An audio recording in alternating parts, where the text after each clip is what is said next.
अरे बड़ी जोर की सोच लगी है, कहाँ करूँ किधर करूँ? अरे इधर कर दे। अरे नहीं मेरे कटोरी में कर। अरे नहीं मेरे में। अरे नहीं दीपाली यहाँ कर दो। अरे ये तुम लोग क्या कर रही हो? पागल हो गई हो क्या कि मैं सॉस तुम लोग के कटोरी में करूँ?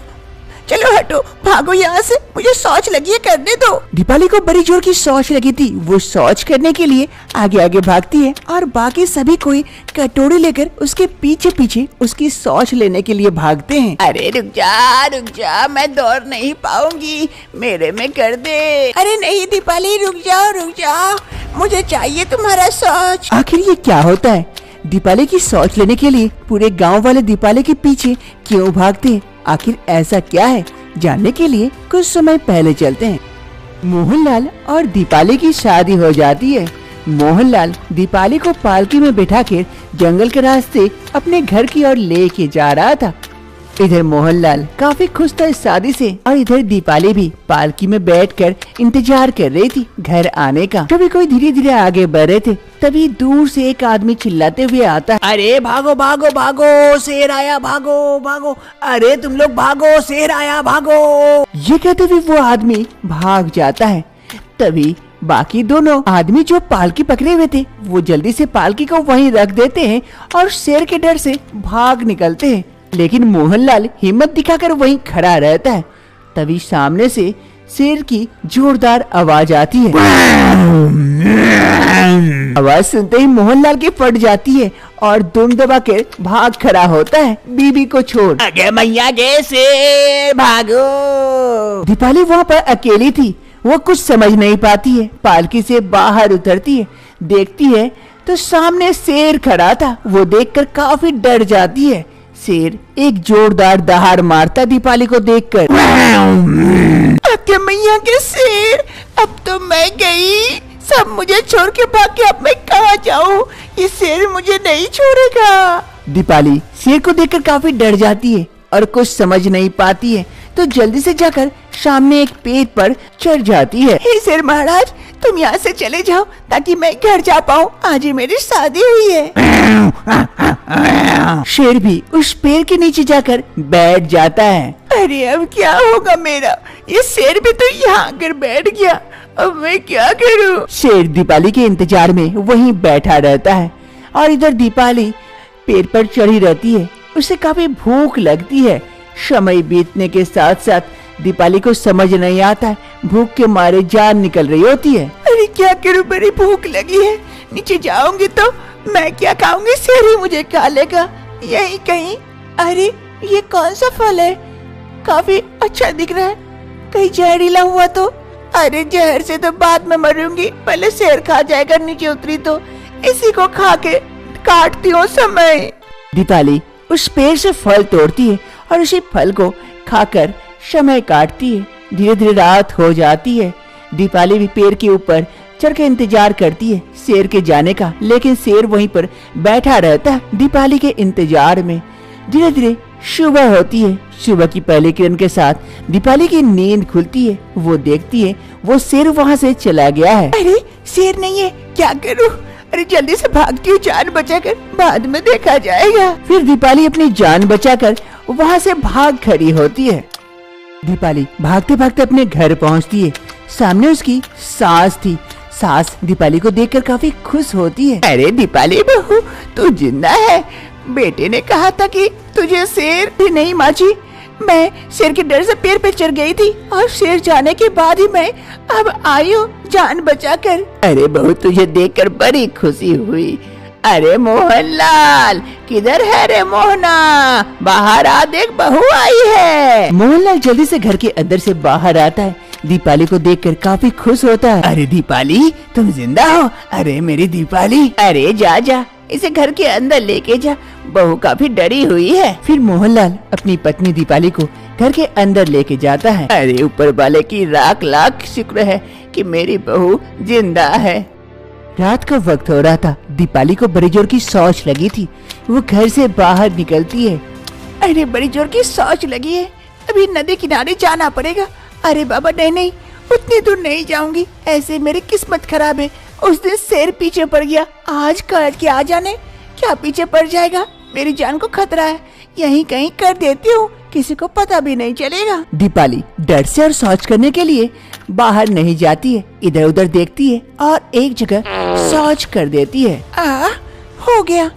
अरे ऐसे शौच खुला रहेगा तो महक भी आएगी और सबको दिखेगा भी। क्या करूँ, अगल बगल की मिट्टी डाल देती हूँ, किसी को पता नहीं चलेगा। फिर दीपाली शौच के ऊपर अगल बगल से मिट्टी लेकर अच्छे से ढक देती है और घर के अंदर चली जाती है। सुबह की पहली किरण के साथ मोहनलाल घर के बाहर आता है और एक पौधे को देखकर अपनी माँ को आवाज लगाता है। अरे माँ, माँ कहाँ हो, जल्दी आना बाहर। मोहनलाल की माँ रानू देवी जल्दी से बेटे की आवाज सुन बाहर आती है। अरे हाँ बेटा, क्या हो गया, सुबह सुबह क्या चिल्ला रहा है? अरे माँ, ये कौन सा पौधा लगा दी, कल तक तो मुझे दिखा नहीं था, रातों रात इतना बड़ा हो गया। अरे बेटा, मैंने तो कोई पौधा नहीं लगाई, कल तो कुछ भी नहीं था, आज यहाँ पर इतना बड़ा पौधा कैसे हो गया? शायद बहू लगाई है क्या? बहू से पूछती हूँ। अरे बहू, बहू। अपनी सास की आवाज सुन दीपाली घर से बाहर आती। हाँ माँ जी, क्या हुआ? अरे बहू, ये पौधा तू लगाई है क्या? देख रातों रात इतना बड़ा हो गया। दीपाली उस पौधे को देखकर शॉक्ड हो जाती है, क्योंकि कल रात को शौच दीपाली वहीं पर की थी और पौधा इतना बड़ा हो गया। नहीं पता माँ जी, कैसे इतना बड़ा पौधा हो गया? अरे माँ, किसी को पता नहीं है तो उखाड़ के फेंक देता हूँ बाहर। अरे नहीं नहीं बेटा, रहने दे, रातों रात इतना बड़ा पौधा हुआ है, शायद कुछ फायदा ही दे। फिर सभी कोई अपने अपने कामों में व्यस्त हो जाते हैं। दूसरी सुबह फिर से मोहनलाल आवाज लगाता अपनी माँ को। माँ, दीपाली जल्दी आओ बाहर देखो। मोहनलाल की आवाज सुन दीपाली और उसकी सास दोनों दौड़े दौड़े घर से बाहर आती। अरे बेटा, आज क्या हो गया फिर अनहोनी? अरे माँ देखो देखो, उस पौधे में पैसे निकल आए हैं और दूसरा पौधा भी निकल आया है बगल से। अरे हाँ, ये तो पैसे देने वाला पौधा है, लेकिन यहाँ कैसे हमारे घर में? तभी इधर दीपाली सोचती है, अरे वहाँ उस दोनों जगह तो मैं शौच की थी, वही शौच से ये पौधा निकल आया और पौधे से पैसे हो रहे, ये तो मेरा जादुई शौच हो गई। अरे बहू देख, हमारे घर पैसों का पेड़ लगाया है, तुझे पता है कैसे हुआ ये सब? अरे हाँ माँ जी, मुझे पता है। कैसे दीपाली, कैसे? जल्दी बताओ जल्दी बताओ, हमें और भी पौधे लगाने हैं, अब तक घर में ही पैसा छापूंगा। फिर दीपाली अपनी सारी बातें अपनी सास और पति को बता देती है। ये सुनने के बाद, क्या ऐसा हो सकता है कि शौच से एक पौधा निकला और उससे पैसे आ रहे हैं? ये मुमकिन है? हाँ जी, मैं सच कह रही हूँ, विश्वास नहीं हो रहा है तो कल देख लीजिएगा, कल मैं शौच करूंगी, उसी से पौधा निकल आएगा और उसी से पैसे भी आएंगे। ठीक है, कल ही देखा जाएगा कि तुम सच कह रही हो या झूठ। दूसरी रोज दीपाली देखती है उसका पति मोहनलाल घर के चारों तरफ गड्ढा खोद के रखा है। ए जी, आप घर के चारों तरफ गड्ढा क्यों खोद रहे हैं? दीपाली, तुम्हारे लिए, ताकि तुम शौच इन गड्ढों में करो और इनमें से पौधे जल्द ही निकल आए और हमें खूब सारा पैसा मिले। दीपाली अपने पति के कहे अनुसार सारे गड्ढों में हर रोज एक एक करके शौच करती है और उसे ढक देती है और दूसरी रोज ही उन गड्ढों में से पौधा निकल आता है और उन पौधों में से पैसे निकल आते हैं। दीपाली का घर चारों तरफ से पौधों से भर चुके थे और उन पौधों में पैसे लगे हुए थे। ये देखकर दीपाली, उसका पति मोहनलाल और उसकी सास रानू देवी काफी खुश होते हैं। ऐसे वक्त बीतने के साथ साथ दीपाली की ये शौच वाली बातें पूरे गांव में पता चल जाती है और सभी गांव वाले दीपाली के पीछे पड़ जाते हैं। अब दीपाली जहाँ भी जाती है, गांव वाले उसके पीछे पीछे घूमते रहते हैं और जाकर दीपाली जहाँ भी शौच करती है, सभी गांव वाले लड़ झगड़ के वो शौच कटोरी में उठाकर अपने घर लेके जाते हैं और उन शौच में से एक पौधा निकल आता है जिसमें पैसे फलते हैं। ये देखकर गांव वाले काफी खुश होते हैं। अरे काकी, आपका पैसा निकल आया? अरे हाँ हाँ, देख देख कितने कितने पैसे, आज ही तोड़ूंगी। और तेरा वाला पौधा पैसा दे रहा है कि नहीं? अरे नहीं चाची, आज ही लगाई हूँ तो कल देगा पैसा, और जा रही हूँ शौच लाने के लिए, दूसरा भी लगा दूंगी साइड में। हाँ हाँ ठीक है, जा लेके आ। ऐसे ही दिन बीतते हैं। गांव में हर किसी के घर में ये पौधा हो चुका था और पौधे में पैसे आ रहे थे। इससे गांव वाले सभी के पास काफी सारे पैसे हो गए थे। ये गांव अब अमीर हो गया था। ऐसे ही दिन बीतते हैं। एक रोज मुंशी जी एक बिल्डर को बुलाते हैं अपने गांव। अरे मुंशी जी, हमें यहाँ क्यों बुलाया? इस गांव में हमारा क्या काम? अरे बिल्डर, यही तो तुझे बनाना है बड़े बड़े बिल्डिंग। हमारे गांव के सारे घर तोड़कर सब में बड़ा बड़ा बिल्डिंग होना चाहिए, ताकि सबको लगे ये अमीर गांव है, समझा? अरे मुंशी जी, और बीच में एक हेलीकॉप्टर उतरने वाला, वहाँ मैं हेलीकॉप्टर कर दूंगा, वहीं उतारूंगा। अरे मुंशी जी, आप लोग ऐसे बातें करो जैसे करोड़ों के मालिक हो, गांव में रहते हो और इतने सारे पैसों की बात करो। पता है आपको इसमें कितना पैसा खर्चा होगा? है पैसा आप लोगों के पास फूटी कौड़ी भी, या ऐसे ही सपना देख रहे हो? अरे पैसे की बात करता है ये। अरे गोवर्धन, पैसे फेंक के मार इसके मुंह पे, निकाल पैसा और दे। हाँ मालिक, अभी देता हूँ, ये लो पैसा, ये लो। पैसे देकर वो बिल्डर हकचका जाता है।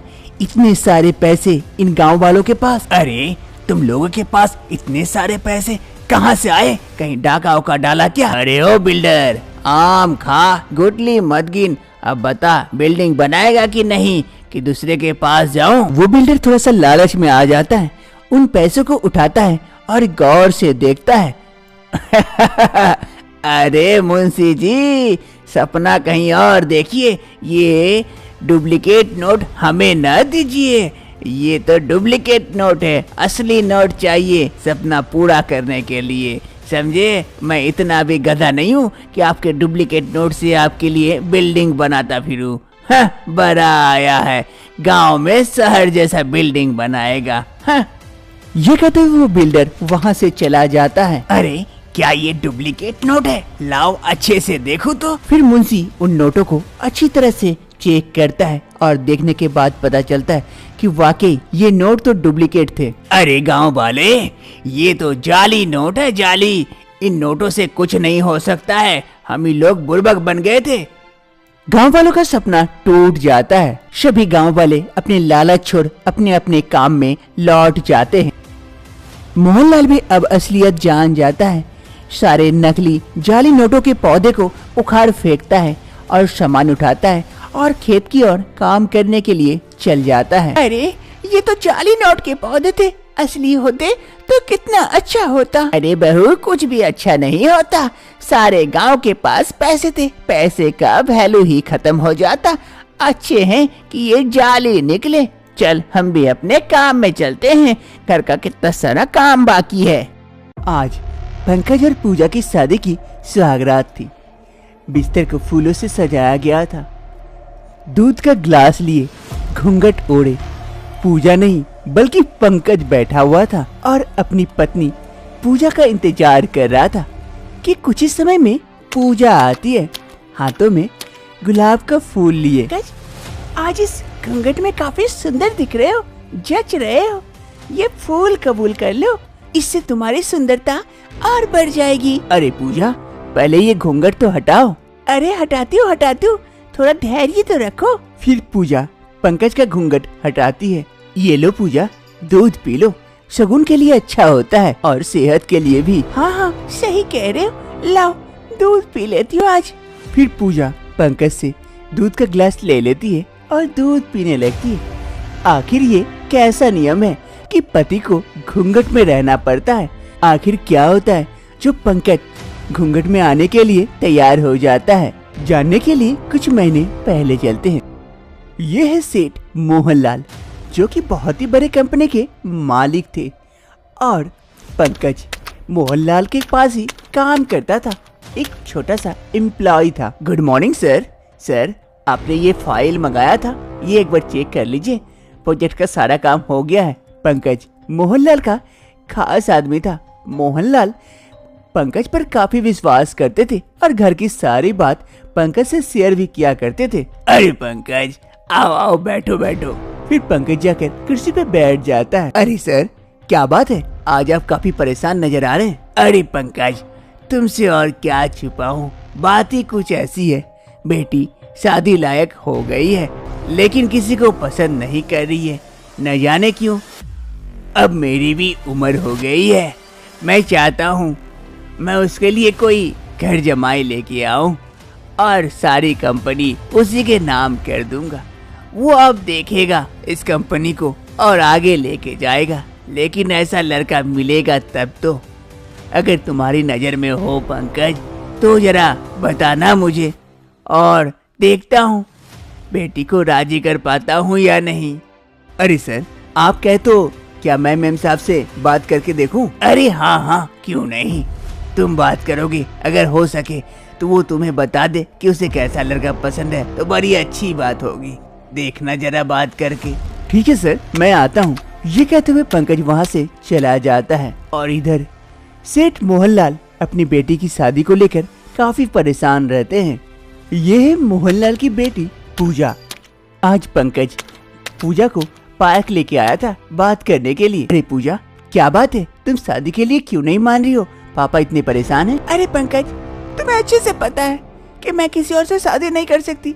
मैं तो तुमसे प्यार करती हूँ और तुम ही कह रहे हो ये बात। अरे हाँ बाबा, मुझे पता है, लेकिन मैं तुम्हारे पापा से कैसे कह दूं कि आपकी बेटी से मैं प्यार करता हूँ? वो मानेंगे? कभी नहीं मानेंगे इस रिश्ते को। अरे मान जाएंगे, लेकिन मैं नहीं चाहती कि तुम घर जमाई बनकर मेरे घर आओ। तुम ऐसा कुछ काम करो ताकि मैं शादी करके तुम्हारे घर जाऊं। तभी इधर पंकज मनी मन सोचता है, अरे अगर मैं शादी करके इसके घर चला जाऊं, सारी संपत्ति मेरी हो जाएगी, पूरे बड़े कंपनी का मालिक बन जाऊंगा। और ये पगली मानने को तैयार नहीं है, कैसे मनाऊं? अरे पूजा, अब किस्मत किस्मत की बात है, जिसके किस्मत में जो लिखा होता है वही होता है, क्या कर सकते हैं। अरे नहीं पंकज, तुम समझ नहीं रहे हो, हमारे घर का अजीबोगरीब नियम है जो तुम कभी मान नहीं सकते। क्या? ये कौन सा नियम है? मैं तुम्हारे प्यार के खातिर सारे नियम को मान सकता हूँ। क्या सच में? सच में तुम मुझसे प्यार करते हो और मेरे सारे नियमों को मान लोगे? अरे हाँ पूजा, हाँ, मैं तुमसे प्यार जो करता हूँ, आज ही तुम्हारे पापा से मैं बात करता हूँ। पूजा और पंकज दोनों काफी खुश हो जाते हैं। एक रोज सेठ मोहनलाल अपने हॉल में बैठे हुए थे, तभी पंकज आता है। Good morning sir. अरे पंकज, तुम यहाँ अचानक सुबह सुबह, कंपनी में कोई दिक्कत तो नहीं हो गई ऑफिस में? अरे नहीं नहीं सर, ऐसी कोई दिक्कत नहीं हुई है, बस थोड़ी सी बात करने आया था आपसे, वो आपकी बेटी पूजा के बारे में, उसकी शादी के बारे में। अरे पंकज, खड़े क्यों हो? बैठो बैठो, बहुत अच्छी खबर है, बैठो बैठो। हाँ हाँ बताओ, अब कोई अच्छी खबर है क्या? कोई लड़का मिला वैसा? हाँ सर, मिला तो है, लेकिन आपको पसंद आएगा या नहीं वो नहीं बता सकते हैं। अरे पंकज, तुम्हारी पसंद मतलब मेरी पसंद। अब बताओ बताओ, कौन सा लड़का है, क्या काम करता है, कहाँ रहता है, देखने में कैसा है? पूजा को पसंद तो आएगा ना? सर, लड़का आपके सामने बैठा है। लड़का मेरे सामने बैठा है? मतलब कि तुम हो क्या? हाँ सर, मैं ही हूँ। मैं आपकी बेटी पूजा से शादी करने को तैयार हूँ और पूजा को भी ये रिश्ते में कोई दिक्कत नहीं है। हम दोनों एक दूसरे से प्यार करते थे, लेकिन आपको कहने से डरते थे। क्या ये सच है? तो बहुत बड़ी खुशखबरी है। मैं अभी पूजा से भी बात कर लेता हूँ। अरे पूजा बेटा, जरा यहाँ आना। अपने पापा मोहनलाल की आवाज सुन पूजा वहाँ पर जल्दी जल्दी से आ जाती है। हाँ पापा, कहिए। अरे पूजा बेटा, पंकज जो कह रहा है, क्या ये सच है? तुम दोनों एक दूसरे से प्यार करते हो और शादी करना चाहते हो? हाँ पापा, मैं पंकज से प्यार करती हूँ और इससे शादी करना चाहती हूँ। चलो अच्छी बात है, पंकज भी अच्छा लड़का है, अच्छी पसंद है। चलो बेटा, अब तुम थोड़ा सा अंदर जाओ, मैं पंकज से थोड़ा सा बात कर लूँ। फिर पूजा वहाँ से चली जाती है।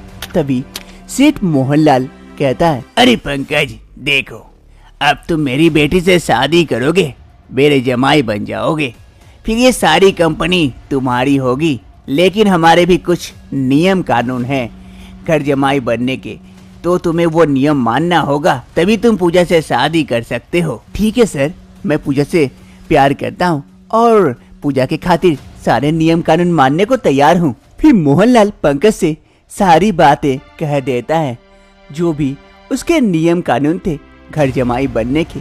ये सुनने के बाद पंकज का मुंह सूख जाता है। मोहनलाल तो वहाँ से उठ के चला जाता है, लेकिन पंकज सोचते रहता है, अरे ये कैसा नियम है? ये सब भी नियम होता है क्या? कुछ दिनों के बाद पंकज और पूजा की शादी करा दी जाती है। पंकज सारे नियम मान लेता है और उनकी शादी हो जाती है। अरे पंडित जी, अच्छे से मंत्र पढ़े ना, ये जोड़ी 7 जन्मों तक बना रहे और मेरी बेटी हमेशा खुश रहे। अरे जजमान चिंता ना करे, मैंने ऐसे मंत्र मारा है कि 7 जन्मों तक ये रिश्ता नहीं टूटेगा और आपकी बेटी खुशी खुशी रहेगी। चलिए अच्छा, अब मैं निश्चिंत हूँ। वर्तमान समय शादी की दूसरी सुबह सेठ मोहनलाल और उसकी बेटी पूजा दोनों हॉल में बैठे हुए थे और यहाँ चाय लेकर पंकज पहुँचता है घूंघट में। चाय चाय चाय आ गया, लीजिए पापा चाय पीजिए। पूजा चाय लो। अरे पंकज बेटा, वाह वाह, ऐसे ही घूंघट में रहना, घूंघट मत खोलना कभी भी, इस घर का यही पहला नियम है। एक काम करो, चाय यहाँ रख दो और जाओ हम लोगों के लिए कुछ बढ़िया सा नाश्ता बना के लेके आओ। पंकज चाय टेबल पर रख देता है और जाता है नाश्ता बनाने के लिए और इधर सेठ मोहनलाल और उसकी बेटी पूजा दोनों चाय का मजा लेते हैं।